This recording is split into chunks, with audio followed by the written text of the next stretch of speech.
We should all be passionate about consumers, and earning their trust is paramount. Without this, we are nothing. Alongside our day job, we're all consumers too, and we all know how it feels to be let down.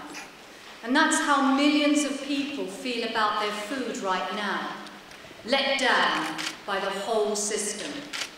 Now that might sound unfair, but it's a reality. We all get judged by the lowest common denominator.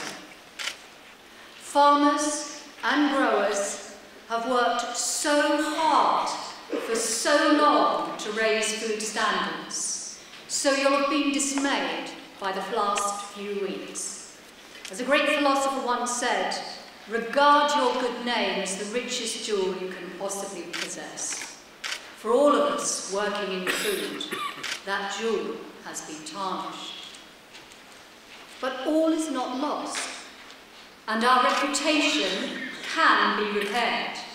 I'll go even further. This could present a great opportunity. As any good business would say, and you'll know, if you deal with a complaint or a problem in the right way, you can win a loyal customer for life. So that should be our objective now. Serve our consumers better than ever before, exceed their expectations, strengthen their feelings of loyalty. The whole chain will need to work together on this. It's not a job for farming alone, but you will play a vital part, and you can emerge all the stronger. I'm going to talk about the damage to consumer trust, what it means for farming, how we can rebuild confidence together, turning a difficulty into a great opportunity. We all know that trust can only ever be built gradually, and yet it can be lost in an instant. It's closely linked with other words like expectation, guarantee, dependence, reliability, assurance, integrity. All ways to describe the bedrock of any good business or any good supply chain. It also underpins a healthy relationship between parties working together. And my hope is that recent events can also be a springboard to strengthen trust right the way through the food chain. The biggest food testing programme ever undertaken anywhere in the world is now underway. So far, it's revealed only a handful of affected items, a tiny proportion of 25,000 food products sold in an average large supermarket. But even a handful is definitely too many. It's been a shock that's shaken everybody's confidence. IGD has a long heritage of consumer and shopper research. And through our Shopper Vista service, we listen to 12,000 shoppers each year. We've been tracking their trust in food for a long time. Normally, the trust of British shoppers has been high for food safety, quality, consistency and authenticity. But from the middle of January, this began to drop. And 2 weeks later, it had fallen to the lowest level we've seen in a decade. Last weekend, it did begin to pick up, but there's a long way to go, and trust is still very fragile. The good news is, there's no lack of confidence in British farmers. We've just repeated our question from 4 years ago. This was to find the most trusted professions. And from a list of 14, farming remains in third place, just behind healthcare and the pharmaceutical industry. But the bad news is that confidence has been dented in all food, and you can't be detached from that. The greatest hit has been trust in processed beef products, followed by meat sourced internationally, and any food with a large number of ingredients. But nothing escapes unscathed. We've seen some dramatic swings in shopper demand. Sales of frozen burgers were badly dented, not least because many were cleared from the shelves. On the other hand, sales have been up for fresh beef, lamb, pork, fish. Local butchers have enjoyed a surge, and farm shops, and no surprise, sales of corn were up by 10% in January. But at some stage, the market will settle. Much more important will be the lasting impact on the image of British food. The signs are encouraging. Even before this year, people were becoming more interested in the origin of their food. 78% of shoppers say it's important whether or not that their food comes from Britain, and that's up from 55% over 6 years ago. Almost 8 in 10 shoppers agree that British farmers deserve the full support of the public. And dare I say, even that the England rugby team might not have quite as much support, and certainly not in your part of the world, Mary.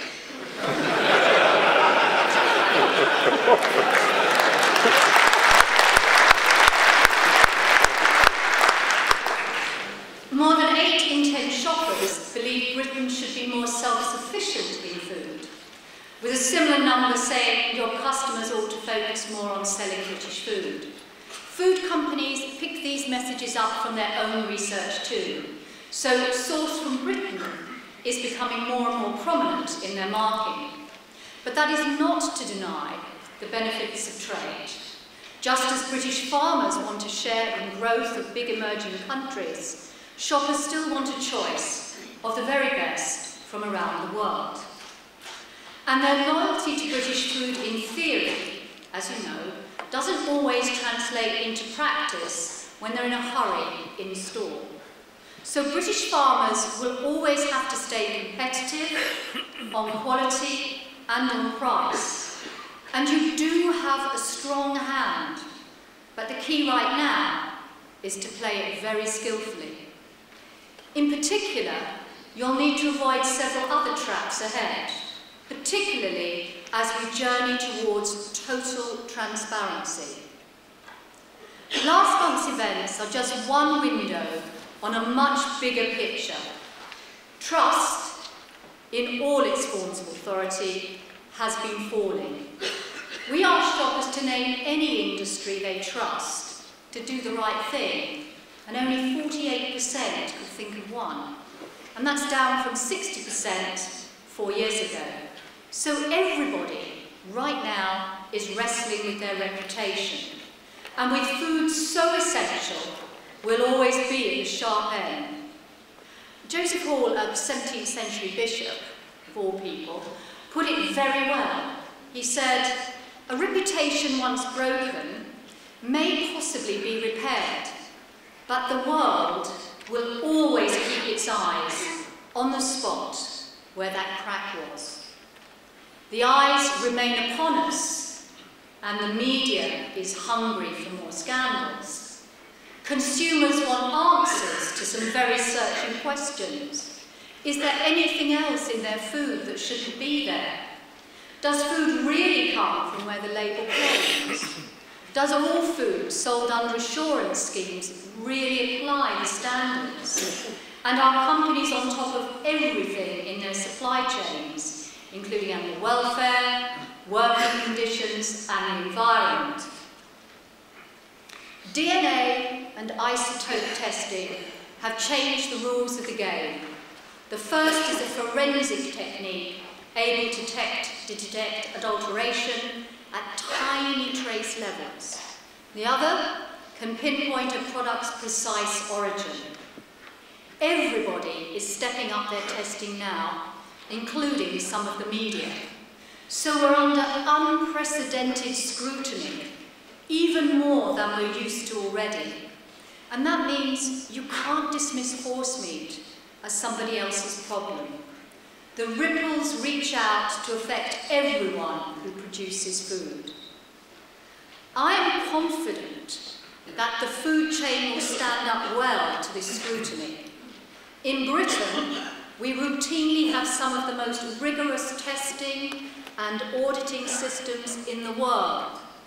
The Irish and the UK authorities were the first in Europe to identify the problem, and the response was decisive.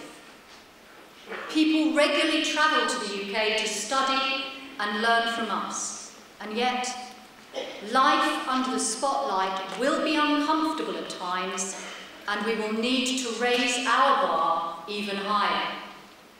So consumer confidence has been damaged, and people need our reassurance. Consumers have a high opinion of British farmers, giving you a chance to build their loyalty even further. And everyone working in food is under even closer scrutiny. So what do we need to do next? We can't make our final conclusions until all the evidence is collected. We need to know exactly how the horse meat incident happened before we can decide what to do differently and how to prevent it from happening again. And no stone should be left unturned. But already we can set out the principles we need to apply to rebuild consumer confidence. First and foremost, we must put consumer interests first, as we always should. It's not just the right thing to do, it's also a really good investment. Retailers and manufacturers are obsessive about it, and the ones who do it best are invariably winners. Some farmers are really good at it too, helping them to build some fast-growing brands. It means going the extra mile to listen to what consumers have to say, taking their comments on board without being defensive, responding to their needs and concerns, and then informing everybody about what you've done. And now's the time to step this up. So if you only remember one of my principles, please make this the one. Put consumers at the heart of everything you do.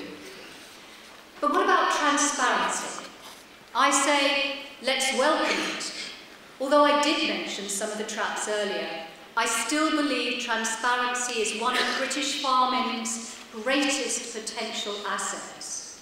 Whenever a shopper connects with the farmer who produced their food, it makes that product feel special and different.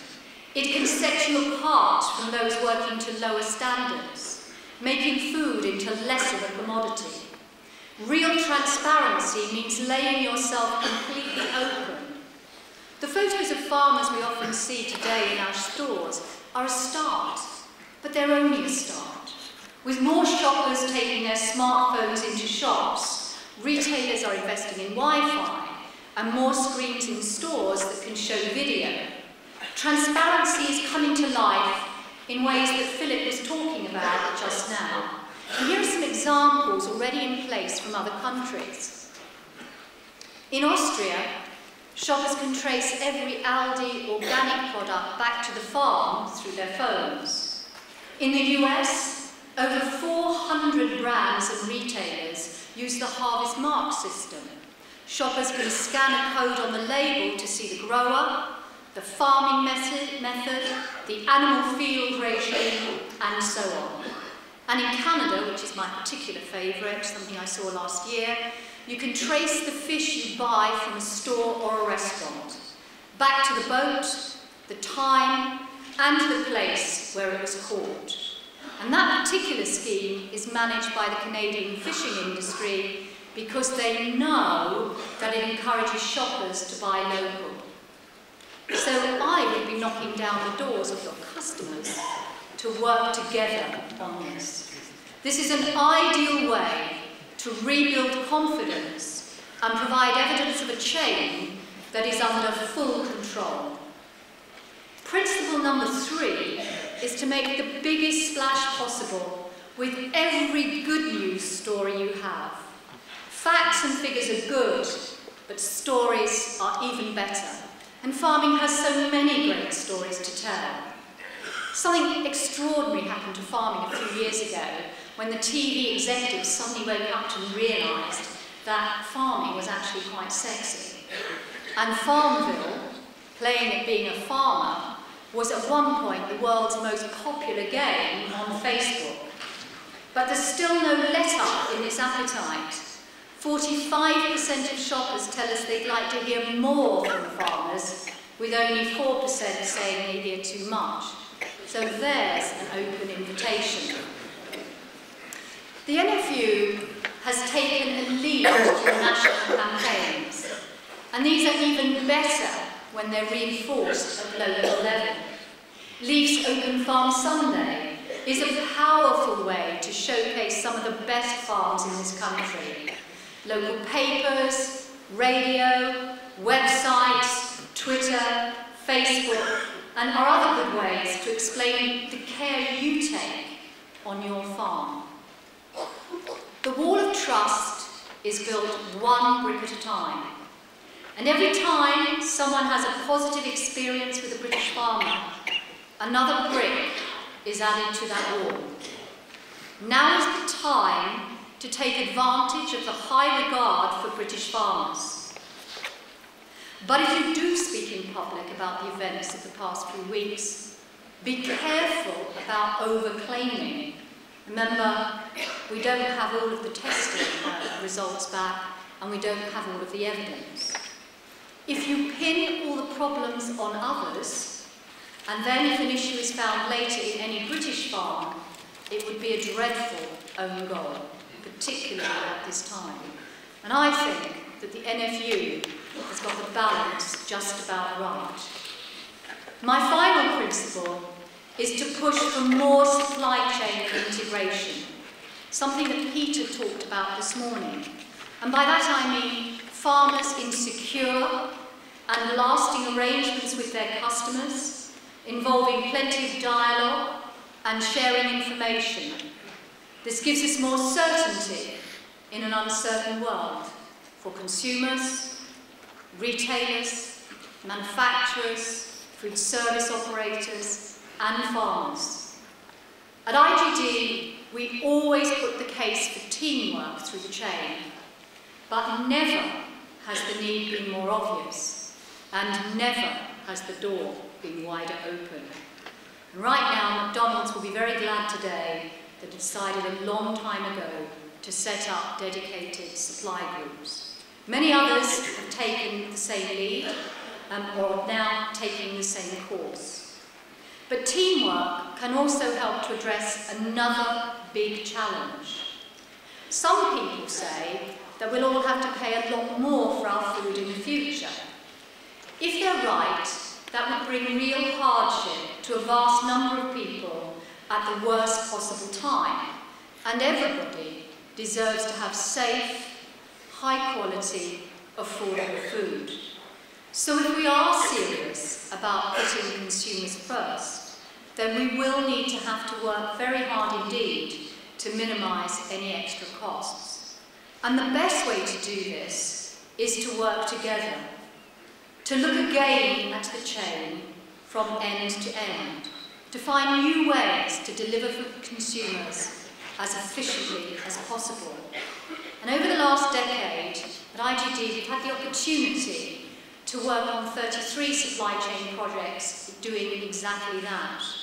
And what we found was, as a rule of thumb, that there's still 20% of costs in the average product chain, which adds absolutely no value for consumers. The costs were there because of quality problems, practices that caused food waste, a lack of information sharing, distribution problems, poor forecasting, and I could go on.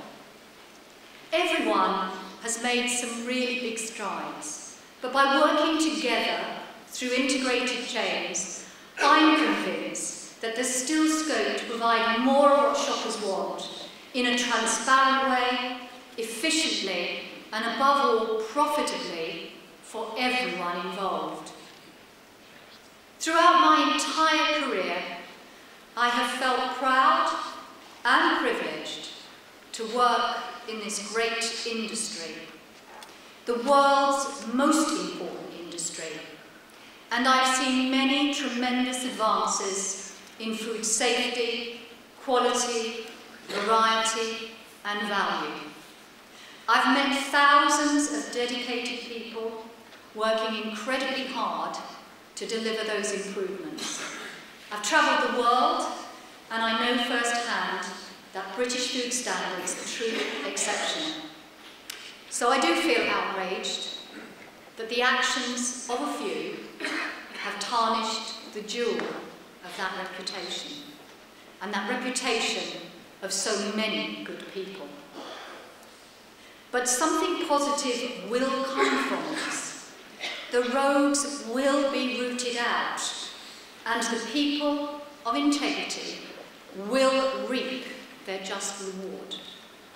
Together we can, and we will rebuild consumer confidence.